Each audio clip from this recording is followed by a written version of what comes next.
semuanya, kenalin aku Miranti Wahyuni dari Prodi Pendidikan Bahasa Indonesia Universitas Bengkulu.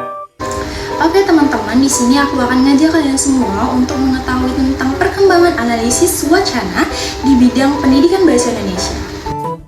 Dalam linguistik, kita pasti pernah menemukan apa yang disebut dengan analisis wacana. Secara umum, analisis wacana ini adalah studi mengenal tata bahasa dalam linguistik.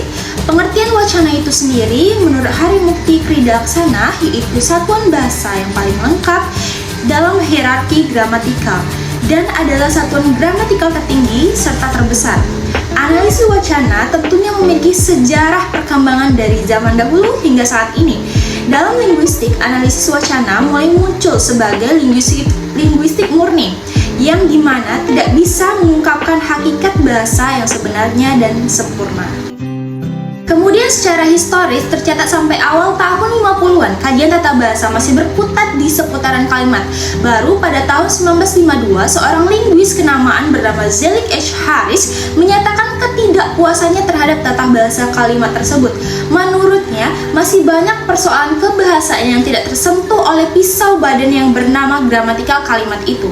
Lalu ia menulis dan mempublikasikan artikel yang berjudul Discourse Analysis. Karangannya itu dimuat di majalah Language nomor 28 bab 13 dan halaman 474 sampai 494. Dalam tulisannya tersebut, Harris mengemukakan argumentasi tentang perlunya mengkaji bahasa secara komprehensif, minimal tidak berhenti pada aspek internal struktural semata.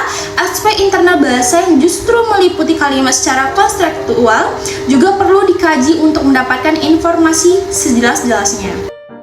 Kemudian pada waktu itu pernyataan Harris sebenarnya agak melawan arus. Aliran linguistik yang berkembang di Amerika waktu itu adalah aliran strukturalisme buah pikir Bloomfield dan pengikut-pengikutnya.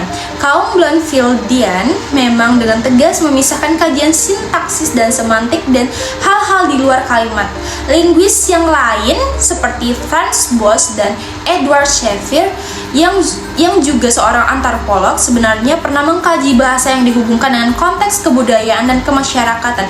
Namun Bloomfield dengan pengaruh yang sangat mekar dalam aliran linguistik strukturalisme tetap berkibar dengan ajarannya, yaitu ajaran bahwa kajian linguistik harus menelaah bentuk dan substansi bahasa itu sendiri, bukan mengkaji lainnya. Itulah sebabnya himbauan Harris untuk keluar dari kungkungan Bloomfield dan perkembangan kajian linguistik kurang mendapat tanggapan yang berarti.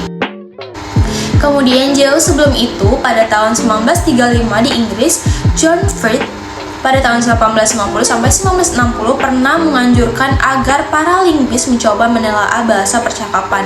Menurutnya disinilah akan kita temukan kunci bagi pemahaman yang lebih baik dan luas tentang apa yang disebut dengan bahasa dan bagaimana bahasa itu beroperasi. Anjuran Fried mendapat tanggapan dengan lahirnya analisis wacana percakapan yang berjudul Jual Beli yang dilakukan oleh Mitchell dalam komunitas di Kryneka. Analisis wacana atau discourse analysis sebagai disiplin ilmu dengan metodologi yang jelas dan eksplisit baru benar-benar berkembang secara mantap pada awal tahun 1980-an.